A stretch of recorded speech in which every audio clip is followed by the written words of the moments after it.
Hello, everyone, and welcome to Bikinis After Babies. Thank you so much for joining us today.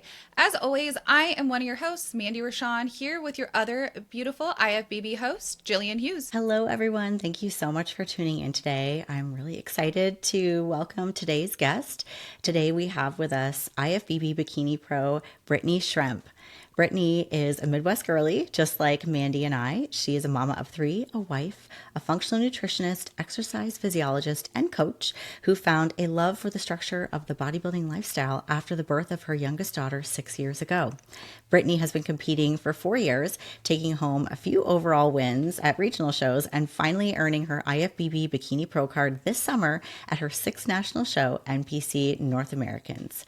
Brittany credits the resilience that she has gained as a competitor in compounding every aspect of her life, from becoming a more compassionate coach, a better woman in business, to a more present mother, a supportive wife, and everything in between. We are so excited to have her on our show today to talk with her about her journey.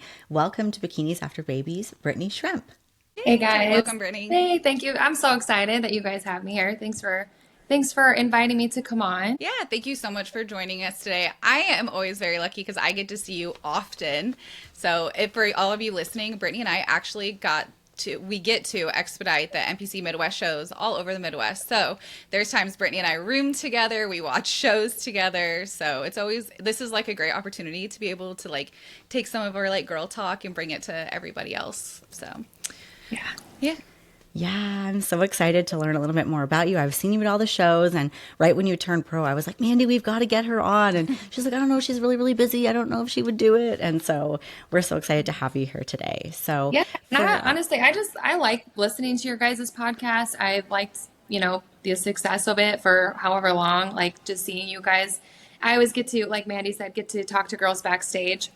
And so I always love seeing girls come up to her and just appreciate that you guys do this because I there's the bodybuilding community is so close. And so it's really nice sometimes, especially as moms and as competitors. I think we can just feel alone a lot of the times because there's not a lot of moms who are around us that have kind of that similar lifestyle. And so when you guys put out content like this, I just think it helps everyone realize that there is people around us who are going to support us and who have that same lifestyle and that same goals and are moms and can still make it work. It makes everyone feel less alone, I think.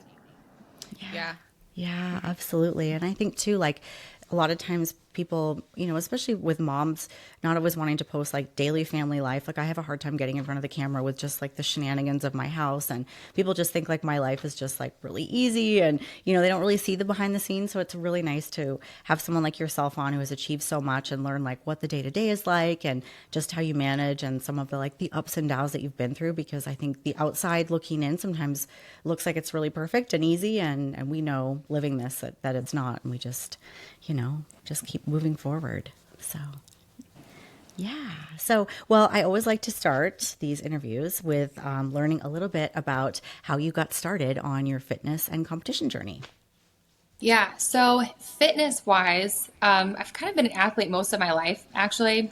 It's like the fitness and health side of things wasn't new to me when I started to compete. I was an athlete most of my life. I ran my first triathlon at 11 years old.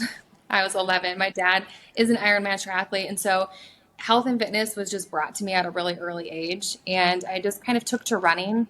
I ran all through high school and even middle school and into college. I ran cross country and track in college and was even an All-American in the 800 meter a few times back then. And ultimately, I graduated with my degree in exercise science. So again, the fitness and nutrition thing was always very much me. Um, Competing wise, it's funny because in my early 20s, like after I graduated, when my husband and I started our business, he just pushed me all the time. You should really compete. You should compete. You should do a bikini contest. And I was the type of person that was like, no way, those girls are not athletes. Like they're just dancing in bikinis on stage. And he always makes fun of me for it now because he's like, well, look at you now. Like you were the one that told me for years, like this is not going to happen. That's not who I am. I'm kind of a jock person by nature, and so that was at the time like very much out of my comfort zone. And I don't know what that switch was. I had my daughter in 2018. And during that time, I battled a lot of postpartum depression with her. We owned a gym in town and I trained clients, and I felt so repetitive going through the motions. Like I almost lost that passion for health and fitness. Like I was kind of doing all the things, but just kind of was missing that spark and competitive nature of the person that I am. And I don't know what it was. I remember distinctly sitting in our gym and going through a workout and all of a sudden just Googling, I think I Googled like bikini contest near me. Like, I don't even know what exactly I Googled. And the first show that showed up was, so the Midwest NPC showed up on my Google, and I saw that there was a show. This was in June. I saw that there was a show that upcoming fall in October, which was the NPC Nebraska State Championships. So I sent a picture, I screenshotted it, sent a picture of my husband with no words, nothing. Sent him a screenshot of it, and he literally replied, "Do it." And I honestly, from that point on, we put together a plan. I coached myself through my first entire prep. Was totally blind to a lot of it, like how to posing coach. My posing was atrocious on stage, but I don't know who can say any different on their first show. But really, it was kind of like I never really looked back from it, and I fell in love from the first month. Honestly, like before I even stepped on stage, the process of it was almost life-changing for me in that moment, just because I was battling postpartum depression. I refound my competitive fire. I was motivated. I was, getting lean, like feeling confident again. And I even remember like watching some of the pros sitting there thinking, I want to do that. Like, I think that a goal of mine before I even stepped on stage, I'm like, I think I want to turn pro someday. And so, yeah, that's kind of how I got into competing and really kind of health and fitness in the first place. Yeah, I love that. I think that's such an interesting, because I only know you just from like seeing you the last couple of years. I would have never known that you were, not like, a bikini diva. Like, you really work it up there and you look so comfortable on stage. So I think that's so cool that you were able to like shift gears and do something really out of your comfort zone and look so comfortable doing it too. Mm-hmm. Yeah, it's funny because, like I said, I'm kind of a jock person by nature. And I remember I worked with clients in person back when I first started. And I'm still very close to them now. But a lot of them, and one of them specifically, she's, in her 60s and she's got no filter. And I was coaching her through a workout and I said, I'm going to sign up for a bikini competition. And she looks at me and goes, you're going to have to fix that jock walk of yours. I was like, oh, thanks. I'm aware. I love it. That's so awesome. I feel like that's so like, to be so sporty though. I've learned like through this podcast and like meeting so many people, we all have like a sportier background a lot. Like, even if it is cheer, it's like we all are like rough and tumble. Like, I came from soccer, you running cross country, just being more of a jock. Like, I've heard volleyball players, softball players, and it's like we were just all more sportier. We weren't like girly. And then now it's like we literally step on stage head to toe in glitz and glam to like show off all our hard work. Yeah. I see like such a commonality through that. And I'm sure you guys get the question a lot too, just from someone who's been in the sport for a long time. And for all of us, people are like, well, how do you make it look so easy? Like the posing part of it. And I'm like, well, for one, it's never easy, and so much practice, like all the time, even now, even though I've, gotten better at it. But I remember early on in, first year competing, second year competing, it was a daily thing. It wasn't like only when I was in prep. Like, I was putting those heels on all of the time. I was known to clean my kitchen, vacuum my floors with my heels on, just to like get comfortable in them. Yeah. You gotta love those old posing videos of like your first bad. year. It's great. I have to like, I like that I keep mine around though, because sometimes, and I know you can relate so much to this, Brittany, because Jillian and I, when you get new competitors and they see it, like obviously social media is in all our faces, they see the perfection and they're like, I'm not like that, so I can't do that. I will send them like my very first like 2016 like sending my posting video to my coach, like not even the good one, like like the raw, and I'm like, this is where we all start. Like, it's okay just because you don't see it on social media, but this is like what we all go through. Yep, absolutely. Yeah. Well, I think this is like a question for maybe like all three of us to answer because I think this comes up a lot in podcasts. But like, we have this role of like wife and mom and coach and like gym girly and all of that. And then we like have to like switch into this like glamour sort of like full on confidence and everything. So maybe you guys can both answer this, but like, how do you switch gears from being like the sporty version of yourself into that like confident, bikini goddess? Yeah, for me, I always tell people like as soon as that makeup goes on show day specifically, it's like I tell people it's like an alter ego. I don't even know who she is. I don't know who she is. But it's different, and I think a lot of it comes down to you put in the work. You've done all these things in the gym. You did all those sporty things, like you tracked the meal, all the ugly stuff, right? Like you got the ugly stuff done with, and that ends up being like the easy part. But when you get to show day, the makeup goes on, the tan goes on. And I think a lot of it is just the whole package coming together and just realizing that you put in the work for this. And I think for a mom too, just realizing that you're worthy of being there in the moment and that you're deserving of that moment. And yes, it is a little bit selfish to be there and to own it. But I think that ultimately just kind of brings it a little bit more ease on stage, like makes you feel less guilty, kind of accepting like I put in the work. This is my day. I'm going to own it on stage.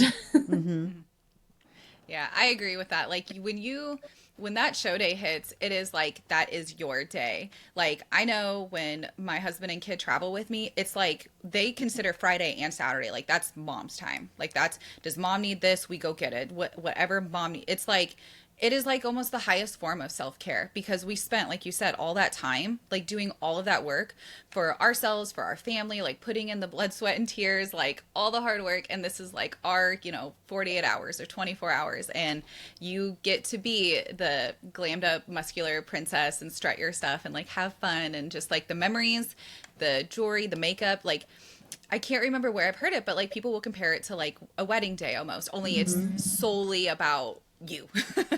Yeah. Not everybody, but yeah. What about you, Jillian? How do you do it? Because you juggle a lot of kiddos. Well, I don't know. And maybe you guys can relate to this too, but just sort of like, I think that sometimes that like the wearing all the hats of like running a business and, like taking care of kids and, you just fly out of bed in the morning and you just get through your day trying to get your workouts and everything. I think like sometimes that has like, been a bit of an identity crisis for me. So like really kind of working on like you said, Brittany, like when it kind of all comes together, like I just like snap into that different version of myself. And there's like words that I use like that like empower me and make me feel like more confident. But that was like a real disconnect for a couple of years there for me, like especially when there was that long break. Like I didn't prep until sort of like the tail end of like COVID, but for like a couple years there, like it was just sort of like, oh, I don't know if I really identify with that like glamorous like ultra fit confident person. I didn't feel like that person. And so I think just really working on sort of like just like that moment, like, okay, this is it, turn it on, and then like you shower it all off and then you go back to like being everyday you, right? Yeah.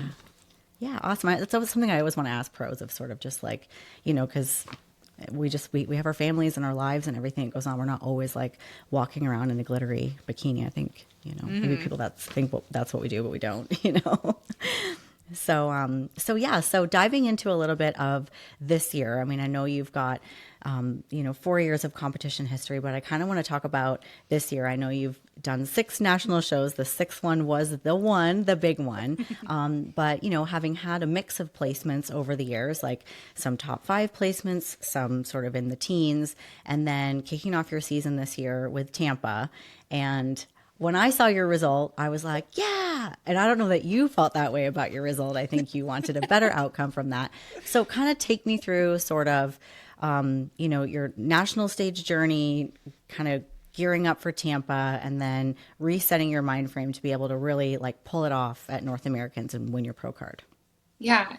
It's been kind of a whirlwind. Like I would say all of 2023 was just, I feel like the word for the year to me was disappointment. And it wasn't disappointment in like my performance or what I had achieved. Like it was more of a disappointment. Like every show outside of one, every show nationally, because I did 3 national shows last year in 2023 and got worse at every single one. And that feeling in your stomach when you get off stage and just feel like you're getting further from your goal instead of closer to it was so defeating.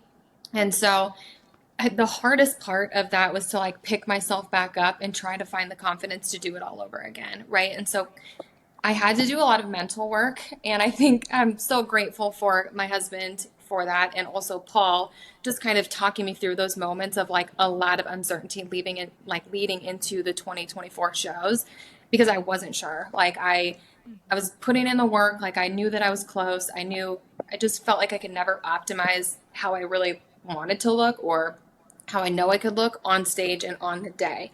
And so my biggest fear going into the 2 shows this year, Tampa included, was just feeling disappointed. And so imagine, I know that, as competitors, we always tell ourselves like, the goal is to just become better than yourself and better than you were the last time. And so leading up into Tampa, we had expectations. Again, one of the reasons that I love working with Paul is that he set that expectation of me up front. Like, hey, we're going in to win the overall. Like, my goal isn't to just have you step on stage in Tampa.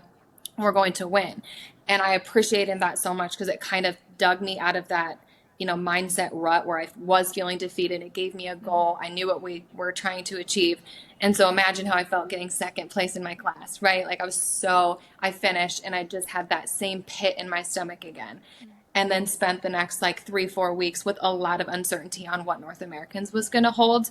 You try to be confident, but at the end of the day in a sport, you never know what the outcome is going to be. And you can work your butt off, you can bring your best to the stage, but a lot of it's kind of who shows up that day. Or, if you nail the peak, like the smallest things really do make a difference. And so ultimately, getting second place in Tampa, we kind of reevaluated where we were at. I test peaked every week, actually, from Tampa going into North Americans. Every week we were test peaking just to figure out what worked for my body.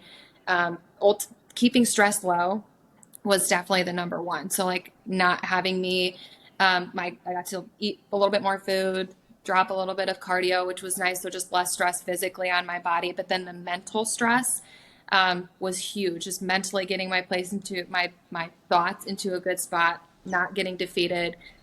I will say that going into North Americans, I was the most calm that I've ever been before a show, almost to the point where a couple of days before, actually the day before we left, my husband was like, "Are you okay?" Because normally I'm prepping food for my kids and whoever's coming to watch them. I always make sure that the fridge is stocked and the house is I'm scrubbing corners. It's stupid. I have to make sure that everything, and you guys sound like you might be the same. Yeah. Yeah. It's dumb, but it's just something that I'm I can control this. And I think part of it is trying to disconnect and not think about what's going to happen through the weekend because I get anxious and worked up. Mm-hmm. But I didn't do that. My mom came to watch the kids and I was very much "Hey mom, there's food in the fridge. I'm not going overboard. There's probably laundry that needs done." And yeah, we went to Pittsburgh and I was crazy calm going into it, calm but confident, and also just going in with the mindset, whatever happens, happens. So I just felt like it was almost a weight lifted off my shoulders versus previously when I'd go into national or even regional shows, I just felt like sometimes I put a lot of pressure on myself to reach my goals, to win, and almost put so much pressure on myself and had that fear of being disappointed all over again. Yeah. Well, it worked out because I think the judges, they pick up on that energy. I really do. I think when you're it's my time and it has to happen, and you're the desperation, I think it's in your body language. So there must have been something of all of that kind of coming together and just being able to go out there and just display your best, and it paid off and you got the big win. So tell us what that was like when you finally achieved that goal. So it's funny that you can probably say this too, Jillian, because you almost, it's hard for me to even think what I was thinking in that moment because I wasn't sure. You're wait a second, is that me? Because it had just been so many disappointments at national shows up into that point that it felt super surreal. But I also, after I was done, just took the time to step back and kind of just appreciate the work that I have done. I felt deserving of it too. I didn't feel like I didn't belong up there. I was the most excited to call my kids afterwards. Like I got off stage and I knew that they were watching, but they'd known for a long time that this was a goal of mine, and they were watching at home. So I couldn't wait to just FaceTime my kids, give my husband a hug. That was kind of like immediately when I got my name called, I was like, I can't wait to call my kids. Awesome. I, Yeah, that's I so love cool. that. Yeah, we were watching, Mandy and I were texting like all day, Yeah. like, is she gonna get it? I think she's gonna get it, and Yeah. so it was really exciting. So It was such a good show. And like it speaks like the fact like you persevered through like 2023, like you said, it was like the hardest year. I don't know how many clients and how many people like will take like a hit, even like one placing down, and they'll be like, am I going to do this again? Should I do this again? And then they don't do it again. But in reality, like that makes the best athletes, is like, cause you persevere through that, you learn, you do it again and again and again and again. And then when you finally get it, it's like, you look back, you're like, well, I'm glad I did all that work. I'm glad I didn't get it last year, because look at all the stuff I accomplished now. Yeah. It makes it so worth it. And I think it's easy to, because I'm guilty of this as well, is like watching other now pros journey. This is part of the reason I love your journey, Jillian, is because it wasn't like one show into the top. For some girls, that is the case, right? Like you see them their first year competing and the next year they turn pro. And so, unrealistically, I went in with that mindset of like, okay, well, I won my first overall ever, in the Midwest, my first year competing. And then, I had that expectation of like, okay, when I choose to get on a national show, like I should turn pro right away. Or, I think my first show nationally, I was in first call outs, but then, I hit another one after that and was in second call outs, right? So continued to get worse, but we have that expectation of it should be like boom, boom, boom, turn pro right away. And that's unfortunately, for most of us, not the case. And so I think a lot of the times people end up feeling defeated, and it ends up defeating them for a long period of time, whether they quit, they can't handle that, like pick yourself back up, or that feeling of defeat. But I constantly remind my competitors, like I had a lot of losses before I ever won a pro card, a lot, like a lot more. And I wasn't one of those placing in the top fives at every national show either. Like I think most of my placings have been under 10 for sure. and like regional shows are so fun. Like I was just skimming through Instagram the other day, and it was for like some show, and they were showing all the overall trophies, and I was like, that looks fun. I'm like, I can't do it. Like like they it's now it's I'm just going to, not that that's, I mean, it's what I wanted, absolutely. But what I'm saying is that, like, going into a show, and you have to qualify for nationals. So, you're going to throw yourself into, the open class. And if you're me, the 40, and that's so fun. Like, I've met and made friends at every one of those shows I've been to, traveled all different places, had all those experiences. So now, like, going into like the pro league, like I've got all that like experience behind me, versus if I'd gotten it really fast, I just like, here I am. And then starting with, just throwing myself into a ring of maybe people that have been at it for a real long time at the pro level. So I always say, like, don't rush it, because those are the coolest experiences. These regional shows are like amazing, and you learn a lot, right? Yeah, I would totally agree. Yeah. So not to switch gears, but kind of to segue into another piece of your journey, because there's a lot of things I want to talk about today. But you shared with us that you discovered you had an autoimmune disease was it 2022? And so I just would like to, if it's okay with you, kind of dive into that a little bit and talk with our audience about kind of what happened, and share just a little bit of that piece of your journey. Yeah. Yeah, absolutely. I'm always open about it. Mandy, I have talked with her about it several times too. So in 2022, it was actually after I got off stage, during my reverse period of where did I compete in Vegas at USA's. So coming off of that reverse, all of a sudden, like a couple weeks in, my body was holding an incredible amount of inflammation, like to the point where I would get like pitting edema in my ankles. My face was blown up and puffy. I was starting to break out in hives all over my back. My throat would start to close, like my tongue would swell with things that I would eat. During that prep, I was pretty strict on like the types of foods that I ate. I think I had no dairy. I wasn't eating any gluten. Like it was just kind of a meal plan that my coach at the time had me on.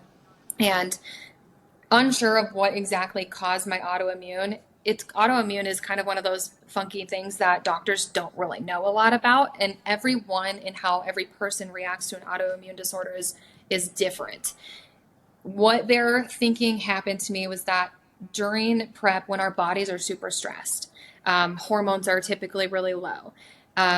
They're thinking that because my body was under so much stress, my autoimmune was kind of a reaction to that, of my body being under so much stress. My cardio was extremely high. My food was probably lower than it should have been, getting ready for that. So as I was coming back to reintroduce a lot of those foods, my body was like, and it started rejecting a lot of those foods and treating them as allergies. And so I went in and saw, thankfully in town, we have a really good functional medicine doctor. So I went to go see her. She ran a ton of labs. She did both IgE tests and IgG tests to test for food true allergies in the blood, and then also food sensitivities. And my sensitivities in terms of like gut issues came back relatively fine. My allergies, so we're looking at like anaphylactic shock, hives, throat swelling, like true allergies to food, came back flagging. Corn as a pretty severe allergy, dairy, gluten, and I've always been allergic to eggs, so eggs is kind of like that wasn't new to me. So it was a huge turning point of what I could consume, right? Like it's in everything. And so it took me a solid probably 6 months, and I'm still learning about it every day, to get my inflammation under control, to try to figure out what I could eat, to try to figure out what I can eat when we go and eat out, to not feel guilty for having to order like something completely separate off of the menu at restaurants. Like it was just something that I had to completely, it was like a lifestyle shift for me. And thankfully now I feel like I'm in a really good spot to be able to, navigate through it, where it really is no issue. It's just what I do. And my kids are the worst about like, you can't have this. And I'm like, all right, no, I can't.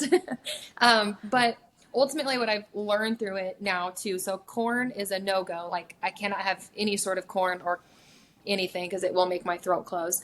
But things like dairy and gluten, they are issues only when I have them in excess amount. So I can have like a burger and fries and I'm okay. If I have that burger and fries or dairy and gluten 2 days in a row, not okay. So it's more so my body, and my weight will fluctuate if I have something like that, like 8 pounds. So for me to have like a burger and fries the night before a show, not going to happen because I'd look like a water buffalo the next day. So how my body reacts to those foods. Sometimes it reacts with hives all over my back too. It's like, it's never super consistent. So it makes it really hard for those things to be predictable. So when I'm in a prep, I am like, I can't have like my free foods. I don't have anything of that just because the way that my body reacts to it is never the same. Well, and you do so good when we travel. That's kind of like how whenever we go to eat or whenever we're like stopping somewhere or get offered food, like you're so calm and not like, you're not just like naggy about it or I can't do that or I can't do this. You're just like, you're really good about like navigating it and picking and choosing. And you don't even notice really. You're just like very like, oh, yes, no. And then when you're like, well, why don't you eat that? Because like you think like, oh, if you're not training for a show anytime, and then you say that, it's like, oh, because I know even I forget sometimes because of with corn, because like you said, corn isn't everything. So like I know when we eat out or we go and do like little adventures and things, I'm like, oh yeah, you can't have that. That's right. So, but corn oil isn't good for you, really. Not much anyways. Yeah.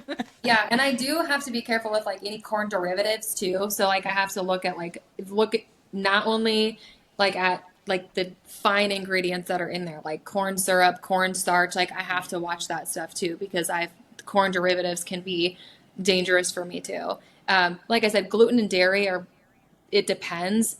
If inflammation is high in my body, I'm going to react to it. But if it's every once in a while, usually I'll just kind of get puffy for a couple days and then sometimes hives on my back, which is not fun. And other than that, it goes away. But corn is like even my face swells up, like I get puffy and like red. It's bad. Wow. Oh my gosh. I can't even imagine. And so you had none of this like ever before, just all of a sudden something triggered that in your body in that year. That's so crazy.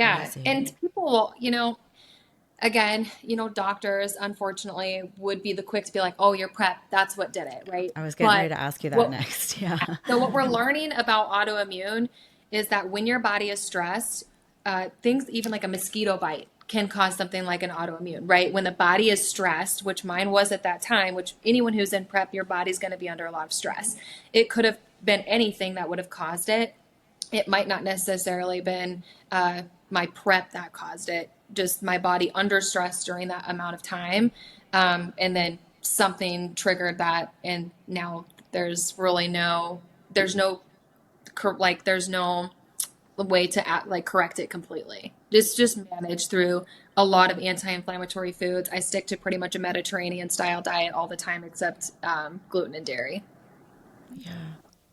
Wow, that's really interesting. And I'm sure people listening, like, if they've gone through something like this, or maybe they've never competed before and then they are dealing with something like that too. I guess my question is, like, how do you navigate like prep, which is sort of like we just do what it takes. We have to do what is needed to get on stage, which sometimes that means caloric deficit, lots of cardio, lots of training, and then also like being a mom. So as much as we'd love to be able to get like 8 hours of like perfect sleep and all these things, like just how do you manage to keep stress minimal, to keep your body healthy and juggle like travel and prep and kids and life and all the things? I think a lot of it just boils down to being organized, right? Like I feel and I feel like a lot of my clients who are moms too, I think they just crush prep, right? They do so good because we are scheduled, we're regimented, and we're just, our ability to be able to adapt and kind of roll with the punches is just part of what we do every day, right? Like no day looks exactly the same, even though we're all creatures of habit and we have a routine. Something throws it off every day when you have kids, like a sick kid, which, like we picked one up today from school who has a stomach bug. Like there's always just something that kind of throws you off the rails, and you have to be able to adapt and kind of keep that positive attitude and, keep everyone stable in your home. So I feel like that alone just makes it easier for you to manage a prep, right? And I always find that I don't know about you guys, but I feel I thrive during a prep, if I'm being honest. Like I'm more organized, like I've got my shit together. I'm meal planning for everybody. I've got my food packed. Like I just feel better when I'm in a prep because I'm more regimented that way. During an off season, sometimes I get a little bit too lax and I start to like lose my head a little bit. Like it's different. So for me, it's been easier, and I've been able to manage that stuff, I think, better when I'm in prep than when I'm not. Oh yeah, I can agree to that so much. And I know for Jillian, I like to say like it's like that structure in the chaos, because it's not as bad chaos, but it's just chaotic. Like being a mom is chaotic. And then also we didn't mention, Brittany, you and your husband take care of a massive farm, because I don't know how many times I text you about that with all your animals and gardening and everything. So a lot of the stuff you eat is like from your own farm, which is fascinating. So that's another thing that you juggle. But like it's the chaos, but being so structured and regimented, you can handle anything that's thrown at you because you have all your stuff done, all your boxes checked, and you just go to bed knowing like I did it, like I got it all done today, and you do it all again tomorrow. Mm-hmm. Yeah, and like my family is my biggest cheerleaders too, honestly. Like I don't know, they always support me in that way. Like they're making sure I get my cardio done. They're making sure I get my food done. Cameron is really good about that too. Like during this last prepping for North Americans, my cardio at one point was 2 hours a day, which is like, to me, that's a lot, right? That's a huge commitment. And so, but it was in the form of outdoor walking. So not that bad. Well, he would get his butt out of bed with me in the morning, or actually he'd train athletes and then come home, go for an hour walk with me. And then later at night, after eating dinner, we'd go for another walk together. So I think it helps when like everyone is supportive with it too. With same thing, like with the house cleaning, like house chores, farm chores, like things like that. I have learned myself to be a little bit more kind of delegating tasks versus feeling like I have to do it all myself, right? Like sometimes I think as moms, we think I have to do this, this, this, and this. My kids are capable of doing that too. My husband always tells me that, like, well, you think you need to do the dishes right now, but like you could totally have the kids do it. And so just being a little bit better with like delegating tasks, like the animal chores, they can take care of that. The yard mowing, they can take care of that. Cameron's known to help me prep some of my foods if I'm like working and I can't prep my own stuff if we're going to be leaving the house. Like it's kind of a team effort in our house versus like me feeling like it's all me. But I've had to make that shift within the last couple of years. as we've gotten busier, just with life, more travel, we travel all the time for sports. We've taken on more animals. Like I've had to be better about not feeling like it's all on me. I Yeah. love your goats. God, I love your goats so much. Me too. Yeah, tell us about this farm. So like I Oh, have that you have chickens and goats and mini what else do you have? Little dogs? We breed miniature dachshunds. So we've got two miniature dachshunds that we breed. I believe she's pregnant right now. We should be expecting Christmas puppies. So I'm super Oh my Oh my excited. gosh. gosh, I I can't wait to know. see them. Oh my They're gosh. so stinking cute. So, yeah, we've got goats, chickens, three dogs, the two miniature dachshunds, and then we've got a cow dog, and then we raise Black Angus beef too. So, did I miss any animals? Cats. We've got numerous cats Yeah. around here for the mice. So, Oh my gosh. I know Yeah, Mandy, I this feel is like like Mandy's dream. Like she always talks about wanting to have landed I chickens can't and donkeys. I can't wait. It will be soon. It will be soon. I know it. So, yeah, and then Brittany will be like, "Hey, you want to you want to go?" But I actually did learn that when you have animals, Brittany, this is so random by the way, but that when you have farm animals, you should get Great Pyrenees. Great Pyrenees puppies. oh, And I get yeah, like a dog. yeah. Yeah, I guess they're like great farm dogs. So Yeah. I was like, I had no idea. But Yeah, they can. So like blue healers are good too. We have a yeah. blue healer corgi collie mix. That's really great. That's Yeah. interesting. So do you like just because I've no idea about this, but do you like like have your own eggs and your own like milk? Like do you eat like the Black Angus The beef? eggs, yeah. So I'm allergic to eggs, You so can't I have can't eggs, right? eat Yeah, them. you But can't. the rest of my family does eat the eggs. We don't eat the goats. People have Yeah. been asking me that, like, do you eat them? No. The goats. I actually think so. Jack asked me at the last show, and when we were in Arkansas, he's like, "What's the purpose of the goats?" And I don't even know if I could answer. I was like, "Well, they're very Don't they entertaining." like you can make like goat milk cheese or something, right? Yeah, I think Yeah, I guess if you wanted it's a to. specific kind of goat. I'm not even sure how to answer that question. Ours are Norwegian and half fainting. They don't faint though, which is a shame. The kids have tried to get them to faint several times, but they won't. Um, but they're more, yeah, they do great mowing the yard, right? Like they keep all Oh that yeah. stuff kind of taken Yeah. care of. But they're more for, when we look at our farm, a lot of it is things for our kids. It's getting the eggs every day and feeding the animals. And when we breed the dogs, like it goes towards their tuition for one, as they go to a private Catholic school. So it pays for part of their tuition, and they just learn that responsibility of taking care of something, and they can take pride in it. They can take what they get to the bank. They see us eat the eggs. They know what we cook with the eggs. So I think a lot of it is that too. The farm that we have isn't just for us. It's also us to teach our kids that responsibility. I Yeah. love that. Oh, I I do. I love love that so that. much. That's so interesting. Yeah, that's so cool. So, I do have another question about farm life. And you mentioned that you train 100% at home. So I'm guessing you took a lot of gym equipment and created your own space.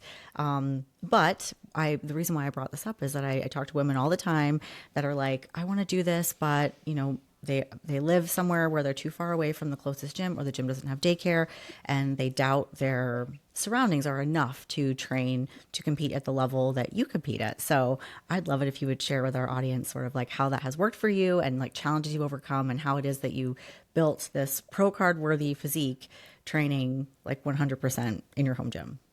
Yeah, so we have a shop house, right? So we built our shop house in 2019 to 2020 with the intention of turning our entire garage into a gym. So we've got about 1,000 square feet, maybe a little bit over in there, filled with gym equipment.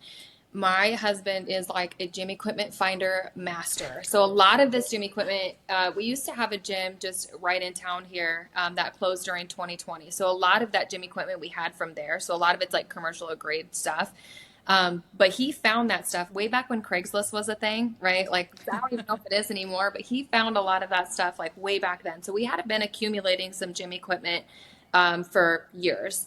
So we were lucky in that way. The one thing I will say is that we don't have like a ton of like glute machines, our machines are limited. We've got an elliptical. I don't have a treadmill. I've been begging Cameron to get me one so I can walk on it during the winter.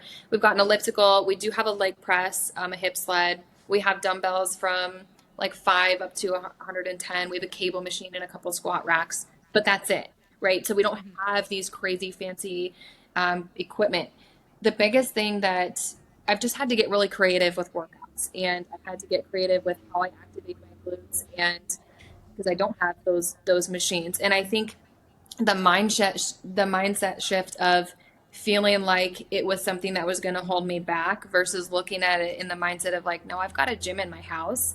I can literally train at any time. When my kids are sick, when we were snowed in last year for 4 or 5 days, like I was able to get my training done. So I think a lot of it is just viewing it as an advantage versus a disadvantage is huge too. And then just getting creative with some of the workouts. And I think part of it too is, so Cameron programs all of my workouts. So thankfully, like he knows what I have, but us as coaches, if we have someone training at home with limited equipment, it's also up to the coach to help you navigate through that too. Right. Like I think a lot of it is if your coach is telling you, because I've had a coach in the past, tell me that, well, you're not going to turn pro because you don't have all of this equipment. Like you don't have a hip thrust machine, right? Like those smallest things, but having Cameron, take a ton of time to be like, okay, well, what can we do to replace this? And just come up with these crazy, like if you could see videos of the stuff he has me do in the gym, you'd be like, what the heck?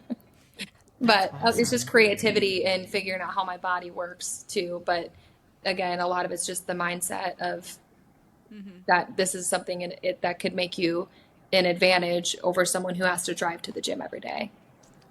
There's gyms that don't have that equipment, or like if you go at peak times, you can't get on the hip thrust machine because everybody else is on it. I don't think that there's like any like make or break piece of equipment. Like when you have like all the fundamentals, like you have everything that you need. And you're right. I think that's like, I guess, poor coaching to just be like, oh, you need this specific thing. Because I will tell you, my gym has a hip thrust machine.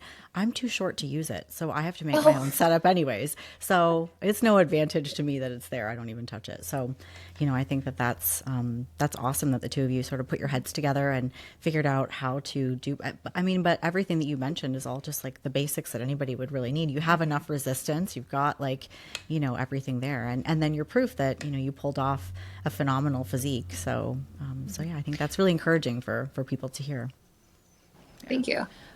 I think it shows I feel like there's a lot of people, especially nowadays, again, with social media, like you get away from the fundamentals so easily because you see all the fancy equipment. You want to try all this new stuff and you have to have it and you have to do it.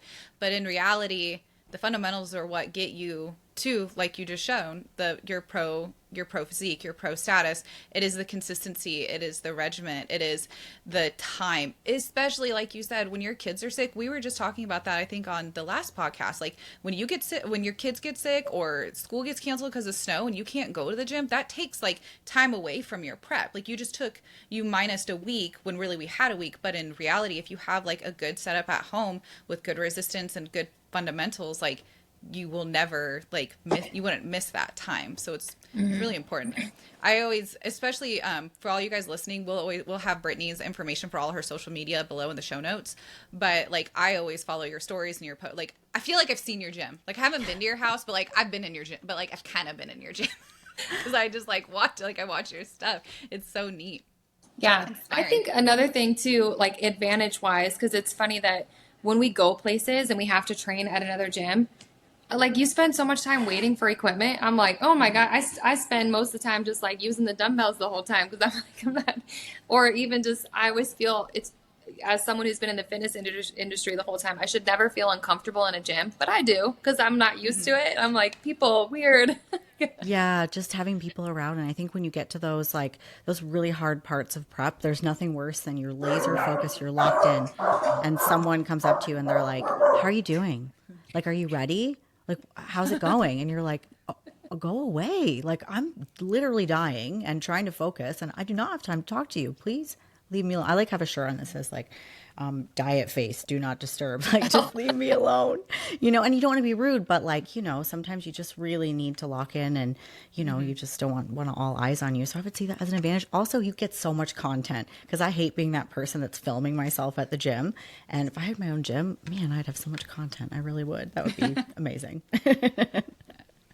So I think that's a great thing. Well, even like the other day, we've had so much rain in St. Louis and I was like stuck in traffic going to the gym. And I'm like, well, I'm going to have to shave a set off of every exercise I'm doing today because like I'm just eating up time on this commute to the gym. So I see more pros than cons of having a home gym personally. I really do.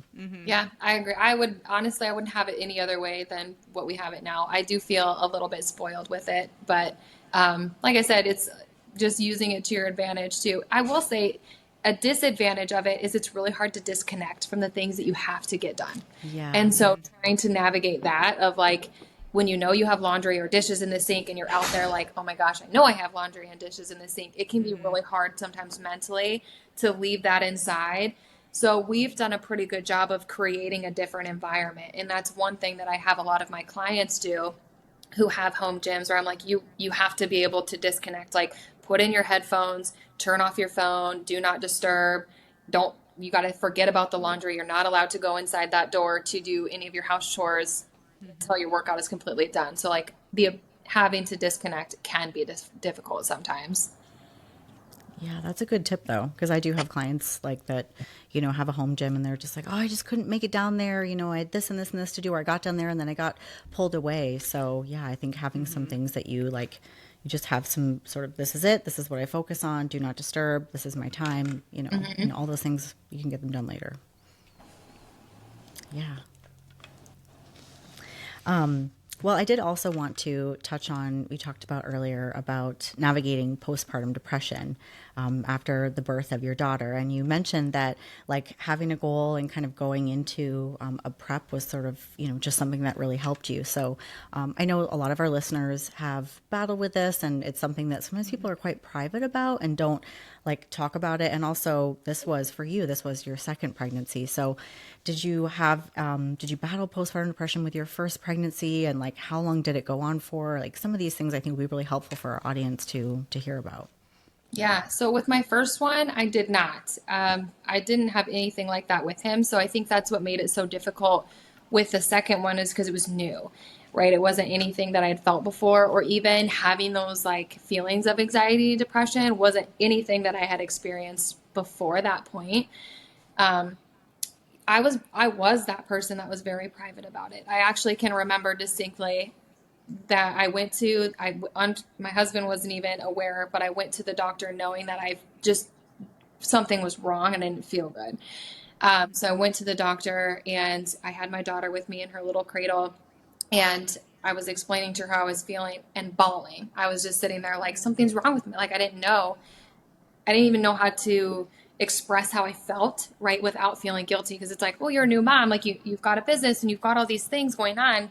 You should be happy, right? So you just almost had that guilt of like, I shouldn't feel this way. Something's wrong with me. Why do I feel this way? So she put me on, I can't remember at the time what it was. She put me on some anti-anxiety and antidepressant medicine.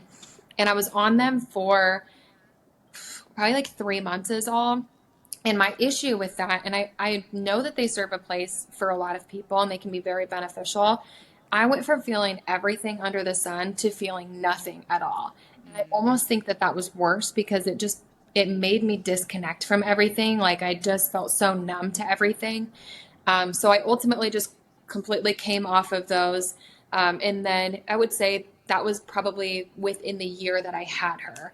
The second year, which would have been, so like into 2019, into 2020, when like COVID year and stuff was happening, I still battled with a lot of it then because then I was having to have my kids at home and was homeschooling them.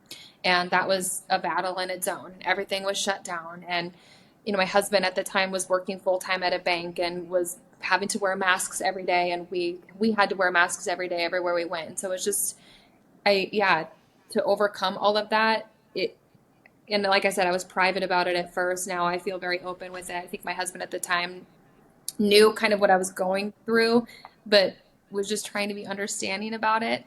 But like I said, ultimately what pushed me out of it was health and fitness and really kind of just diving all into my prep. And I think, you know, I want to add to this too, that postpartum depression can last a long time too. For me, it was every bit of 2 years. And sometimes I think we consider that postpartum window like 4 months. Well, that's not the case. Like for me, it lasted every bit of 2 years, and it took me a lot to get out of it too. Yeah. Yeah, I hear a lot of different stories, and also like it's not just depression, but also just like you mentioned, like anxiety and worry, and feeling sort of like, well, it's been like 8 months, like I should be normal, like I should be feeling better. So I think that's really encouraging for people to hear that if they're still struggling, that it's definitely expected. So when you decided to come off of the medicine, like, did you have sort of like a plan or resources, or like, were you just like, I'm just going to try to figure this out and I don't like feeling nothing, right? Yeah, it was kind of that approach, which looking back, I realized that you're supposed to like slowly come off of them. I just think at that point, like I just felt, I realized like me disconnecting and me shutting that emotion off is actually doing more harm than what is going to help me in the future. I felt like I was doing myself a disservice by making myself numb versus kind of putting one foot in front of the other and like really focusing on where a lot of these emotions were coming from. And then also knowing, like, as someone who is a health and fitness coach, knowing what the things that I could be doing to bring me out of it, right? Put one foot in front of the other and go back to the gym, try to focus on my clients, try to focus on building our business, like focusing on my kids. Those were the type of things that I started to mentally put a little bit more focus in, which I think it did help me. But then, like I said, with competing, it kind of pushed everything over the edge where it was just, I never really looked back after that. Yeah. It's good you decided to compete. Like you said, looking back at it, when you first looked at it, you're like, absolutely not, Yeah. so long ago. But to find it full circle. And again, like, that guilt is just unreal. Like, you have a great business, you have a husband, you have a great family. Like, you're supposed to be over the moon joy. Like, the whole get over it, like, move on, like, be happy. I just, like, it's like nails on a chalkboard. Like, that's not reality. Like, you have this thing going on and then you have to address it. So thank you for sharing that. I know it will resonate a lot with a lot of people. Wow, I hope it does.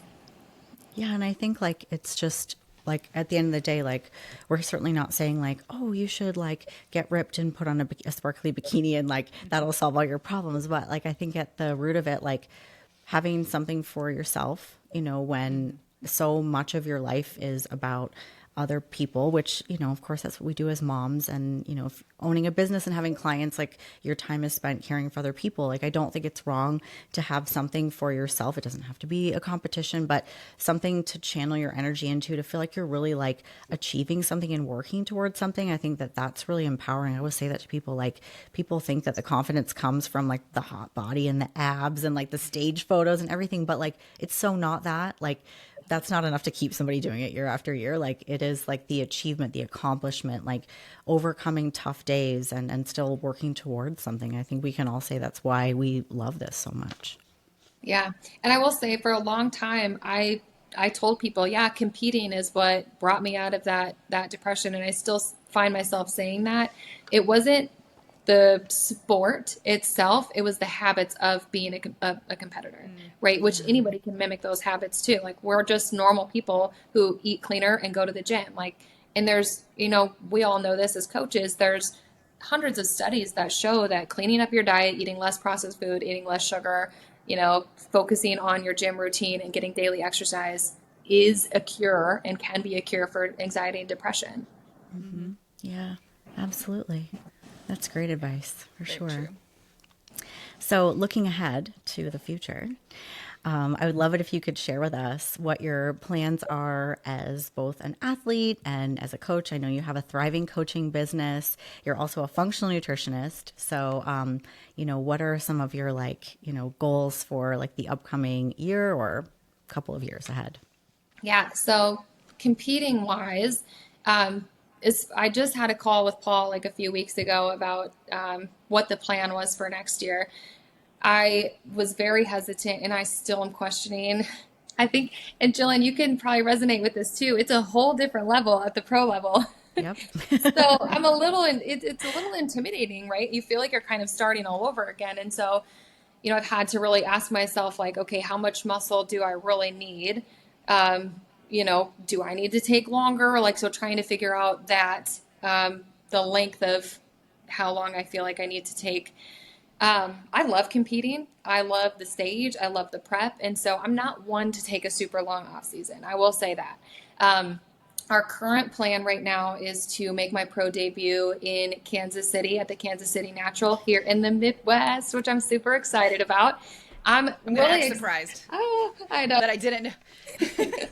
I'm very excited because the Midwest, NPC and Jack and Ann, they have my heart. Like they put on those shows in 2020 and it was life changing for me, and they're just now we're working for them and working with them with these shows, and we've just gotten to know them as people. And so I'm excited to do that, especially because after turning pro here, I was thinking I'm never going to get to step on a Midwest stage again, but now they're having that. So the plan right now is to do that in Kansas City for my pro debut, and then we're looking Yay. at maybe the Mile High Pro after that to see kind of how I stack up on that stage, and then just kind of go from there.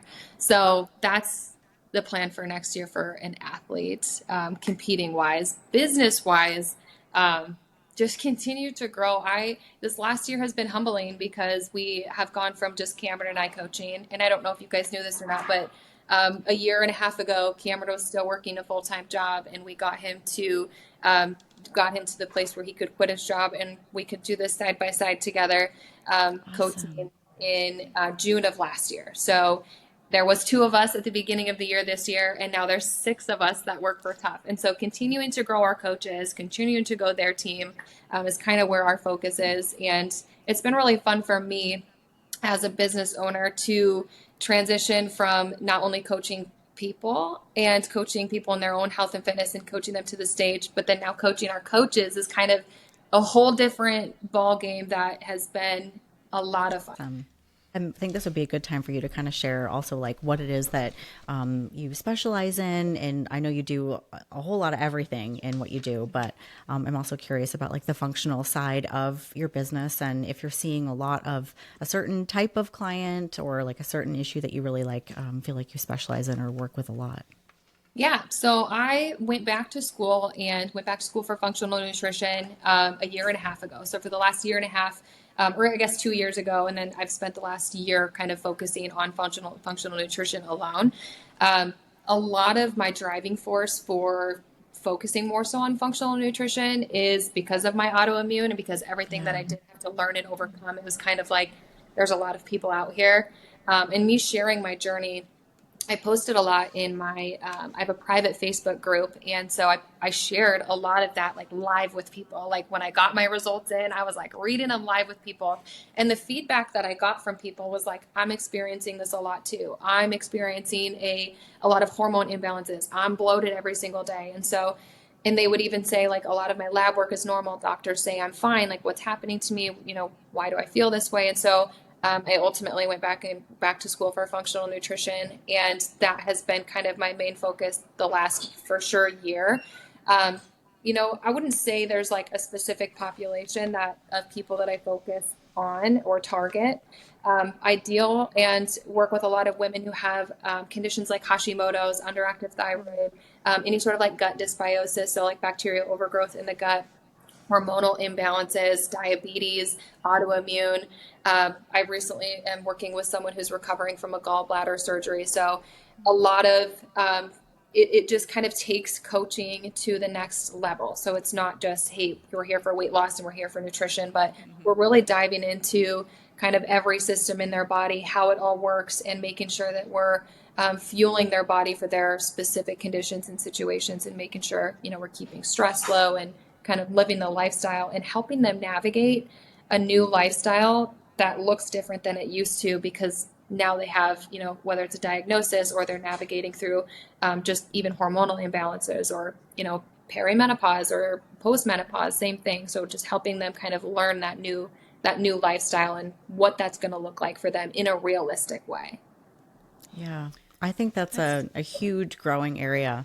Because I always say all the time, I've been coaching for such a long time, and the things I'm seeing now are way different than what they were like 15 years ago. Like, the landscape's completely changed. Our world has changed. Our foods are different. There's just been a lot of things, a lot of diseases, just a lot of differences. And our population's aging. So I think it is just for all coaches to kind of go that extra level of like, the nutrition and the exercise is the stepping stone, but then there's all this other world to learn a little bit more about, to be able to really help people, especially if they have some of these things going on. So I think that's great. Yeah. Well, before we close, I just always like to finish these interviews with Supermom IFBB pros to just sort of get your number one tip for somebody out there who's just like you, that's juggling a lot, that's maybe thinking about competing, but not sure really if they can pull it off. Like, what is your tip to executing everything in your day to get the job done? Yeah. So I feel like this is kind of multifaceted because there's a lot of things, if there's anything, is to not even think about it. Don't overanalyze it. Just step right in and kind of go with the flow, right? It will work out if you truly want it to. Don't push it away. Don't avoid it. If this is a goal of yours, you'll find a way to make it work, right? Moms are so resilient, and women in general, are very resilient when we can set our mind on a goal. So if you set your mind on that goal, you'll do anything in your power to make it work. So at the end of the day, like, you'll put in the work, you'll get to the gym, you'll be able to navigate through your kids being sick and knowing it's not the end of the world. You'll meal prep, you'll get up at the butt crack of dawn. Some clients get up at 3:00 in the morning to get their workouts done, for crying out loud. Like, you can make it work if that goal and if that purpose is in place first. So one foot in front of the other. Don't second guess yourself, because you're probably a lot more resilient and capable than you think you are. Awesome. I love it. I love that. Yeah. So if you don't mind, would you share with our audience how they can find you and connect with you? Sure. You're asking me to remember my Instagram handle, because I don't even know if I know what It's it is. long. I just put it in our show notes. It's really long. I know. Yeah. So Instagram handle is bshrimp_IFBB Pro. Our website is toughtraining.com. Toughtraining.com. So you can find all of our coaches up on toughtraining.com. Happy to connect with anybody who's needing help with posing, competition coaching, or even just someone who, was inspired by my autoimmune and might be feeling some of those symptoms too, and trying to just kind of figure out what that new life is going to look like for them. I'm more than happy to help. Thank you so much. And I'm excited. All three of us will all be together here in, not this weekend, but next weekend. In Kansas City. You guys are all coming to me. Yes. I know. I can't wait. I'm so excited. Yeah, it'll be great. When are you competing, Jillian? I think April. Early April. Just not sure what I'm throwing myself into. So I'm just going to get out there early in the season and get some feedback, and then keep the train running. So we'll see. Yeah. It's hard to know what to expect, right?